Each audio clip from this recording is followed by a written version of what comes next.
നമസ്കാരം, ഞാൻ MS വിനീത്. ദീപാവലി വ്രതം അതിശ്രേഷ്ഠമായ ഒരു വ്രതമാണ്. 2025 ഒക്ടോബർ 20 തിങ്കളാഴ്ച ദിവസമാണ് ദീപാവലി വന്നെത്തുന്നത്. ദീപങ്ങളുടെ മാത്രം ആഘോഷമല്ല ദീപാവലി. ദീപാവലി വ്രതം അനുഷ്ഠിക്കുകയാണെങ്കിൽ ഒരുപാട് നേട്ടങ്ങൾ നമുക്ക് കിട്ടുന്നതാണ്.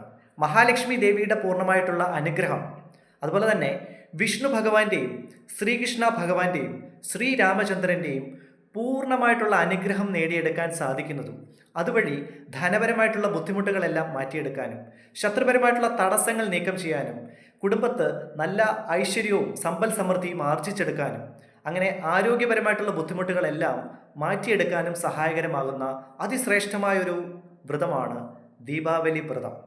അപ്പം 2025 ഒക്ടോബർ 20 ദീപാവലി വ്രതം വരുന്നത്. ഇതുമായി ബന്ധപ്പെട്ട ഒരു ലോങ് വീഡിയോ ഞാൻ ആൾറെഡി എൻ്റെ ചാനലിൽ പോസ്റ്റ് ചെയ്തിട്ടുണ്ട്. ആ വീഡിയോയുടെ ലിങ്ക് ഈ വീഡിയോ ഡിസ്ക്രിപ്ഷനിൽ ഞാൻ ആഡ് ചെയ്തേക്കാം. എൻ്റെ astrology related channel MSV4 astro research നിങ്ങൾ ആദ്യമായിട്ടാണ് കാണുന്നതെങ്കിൽ ദയവ് ചെയ്ത് സബ്സ്ക്രൈബ് ചെയ്യുക. എൻ്റെ പൂജാ പ്രാർത്ഥനയിൽ നിങ്ങളെ കൂടി ഉൾപ്പെടുത്തി പ്രാർത്ഥിക്കണമെങ്കിൽ, ദീപാവലി റിലേറ്റഡ് സ്പെഷ്യൽ പൂജാ പ്രാർത്ഥനയിൽ ഉൾപ്പെടുത്തി പ്രാർത്ഥിക്കണമെങ്കിൽ നിങ്ങളുടെ പേരും നക്ഷത്രവും ഈ വീഡിയോയുടെ കമൻറ്റ് ബോക്സിൽ ജസ്റ്റ് ഒന്ന് മെൻഷൻ ചെയ്യുക. തികച്ചും സൗജന്യപരമാണ്. എല്ലാവർക്കും നന്മയും ഐശ്വര്യവും നേരുന്നു. നന്ദി, നമസ്കാരം.